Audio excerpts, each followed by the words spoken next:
All in all, yes, we were in the studio for 2 days, but it took us 7 months to complete the project. Together there ain't no doubt. We'll figure it out. We'll figure it out. Together there ain't no doubt. We'll figure it out. We'll figure it out. Going into day 2, we started with Giving Up on Us. The lead single. Reasoning, I think I have to just say, like, it starts easy. It's got that acoustic guitar part that's just kind of serenading you. It felt like a nice ease into the day. But then you hit that chorus. Oh, geez, Trey. Is that me? And hit the chorus and that. Though you get to the chorus, and then it just punches you right in the face. And I was like, that's cool. It's just going to kind of kick it in the ass for everybody. Like, it's just going to kick it off for the day, land that chorus, and I think we both knew that song was huge when we hit that first chorus. I'll never forget, bam, chorus drops, and I looked at Nick, and then we just, like, looked back at you, and there's just this triangle of jaws hitting the floor. We were just all like, whoa, like, that's going to be huge. Yeah. Just to make that smack a little bit more when it hits the top of the chorus. Yeah, I run every time just to run myself right back to you.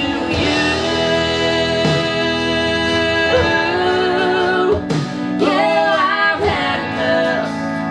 Tonight I'm giving up on. Tell me you don't, like, that day, I'm pretty sure you got 17 takes or 17 different guitar parts just from Austin alone.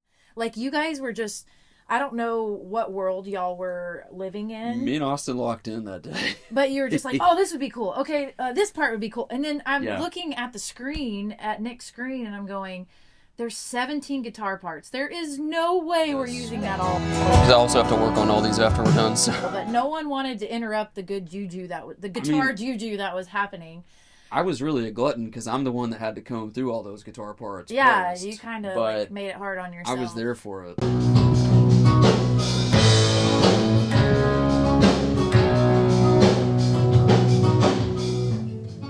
And I remember, letting Trey do his thing, but when I got Tell Me You Don't back, and like, I'm not saying I am a producer at all. I really did. I was very hands-off besides just my creative notes prior to going in, but I really felt like Tell Me You Don't had this really cool acoustic part that you and Tim came up with. Yeah, and to Tim's credit, was a big part of that. Yeah, like you guys creating that. And I really felt like when I heard the first go at it after recording it, it was a lot in your face. It was the whole band at you. And I was like, telling Trey, I said, hey, I don't want to step in your world, but I really feel like this track needs to build. So we took out all of the instruments for the first half of the verse. It's literally just an acoustic guitar. Yeah. Okay, it's just the acoustic guitar part. And then I was like, I don't want to hear the bass come in till the second half of the verse. Mm-hmm. So then you hear just acoustic guitar and bass. And then you get to the first chorus and it hits you like a ton of bricks because then the whole band comes in. Yep. Now, that's not the way we recorded it that day. So that was in post-production. So I could be a post-production producer, maybe. Here's the thing about Tell Me You Don't. Because give us the thing. We go in, we have all these songs, and we have a pretty good idea of what we want them to sound like. Parts-wise, where things are going to hit, we have rough demos. Tell Me You Don't was like the only one that we walked in and we were like, we're going to let it go whatever direction feels natural. Like, it was the only one we didn't have a very specific roadmap on. Yeah. We were just going to let it materialize in the studio, throw it at the wall and see if it sticks. And that was one of the coolest things about this song, is it was a true collaboration. Not saying like all the other songs weren't these genius parts and different things that players were coming up, but we all kind of formed this song together as a group and like as a family in a weird way. For this one song, it was like, this is the song, this is the bare bones of it. Let's make some magic. Let's make something out of nothing with this. Every song, like I said, I had pretty specific instructions. Like, we'd all huddle up as we were talking about, and we'd run the song, the demo, the rough work tape, and I'd be telling everybody what I want. Tell Me You Don't was the only song that I literally played it and was just like, so there it is. Not exactly sure what to do with it. let's go into this booth in the studio and into your different parts and like let's just start playing. And that was one of the things I was most proud of with that song. Tell me you don't go out just to water me down and get me off of your mind.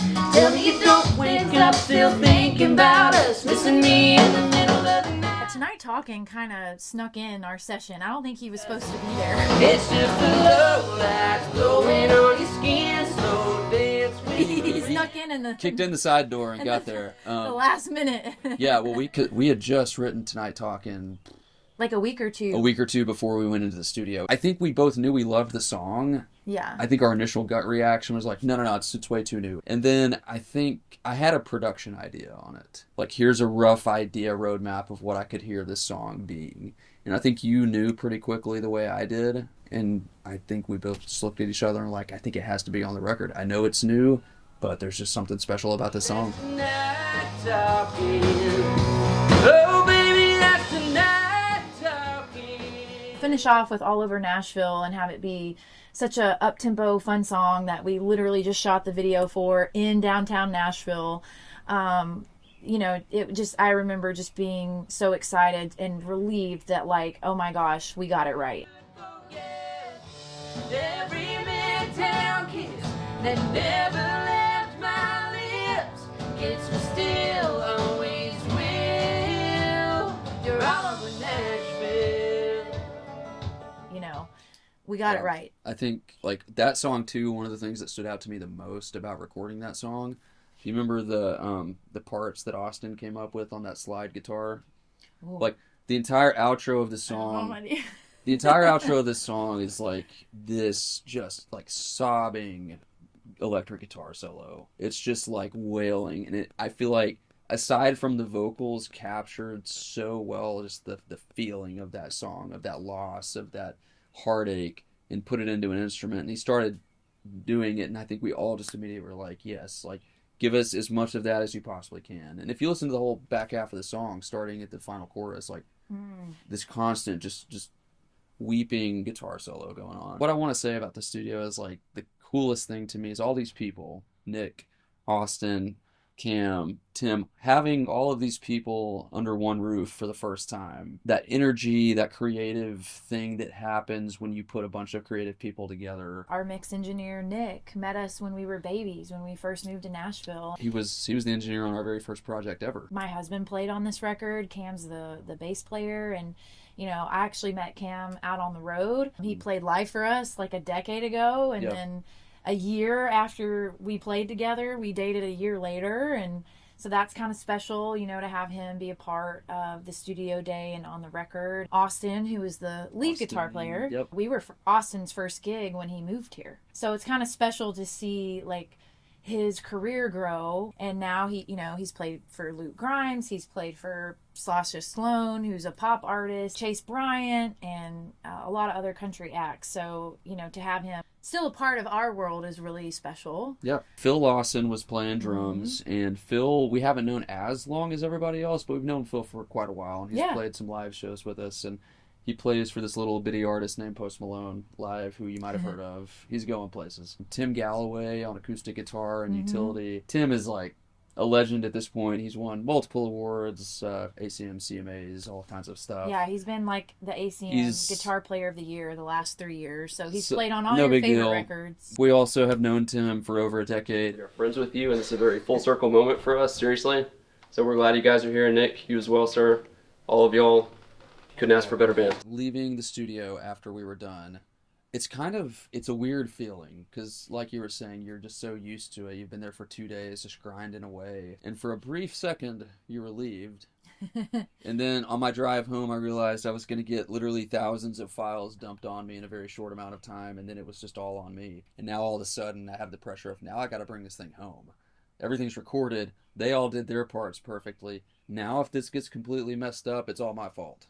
But I was obviously just so happy with how it went, and just knowing that everybody did a great job. Yeah. You know, a lot of people don't know that the actual vocals that you hear on the record, yes, we sang that day in the studio, but those are just what we call scratch vocals. Those are vocals that that we're just singing that day for all of the guys to have a point of reference and context. And it took us 2 to 3 weeks because we're not a solo artist. There's two of us. So Trey's got to record my vocals, he's got to record his vocals, and then I got to come back and do harmonies. Or if it's a song that he has to do harmonies on. So it's like multiple days of singing, and then you got to go through the mixing process, which that can take weeks. All in all, yes, we were in the studio for 2 days, but it took us 7 months to complete the project, and we're so excited about it. It's coming out this fall. And also too, I think when people think about how long did it take you to do a project, yes, it took 7 months. They don't think about all the time it took to write those songs. I mean, some of these songs we wrote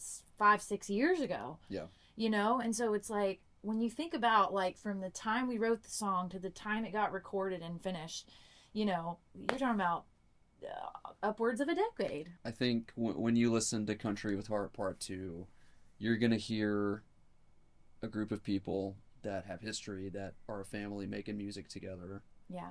That spent 2 days in the studio, giving it all the creative energy that we had, putting our heart into these songs, and I think that's going to translate when you play Country with Heart Part 2. Let's go. Woohoo! Woo! Let's do it, team. Oh. Yeah.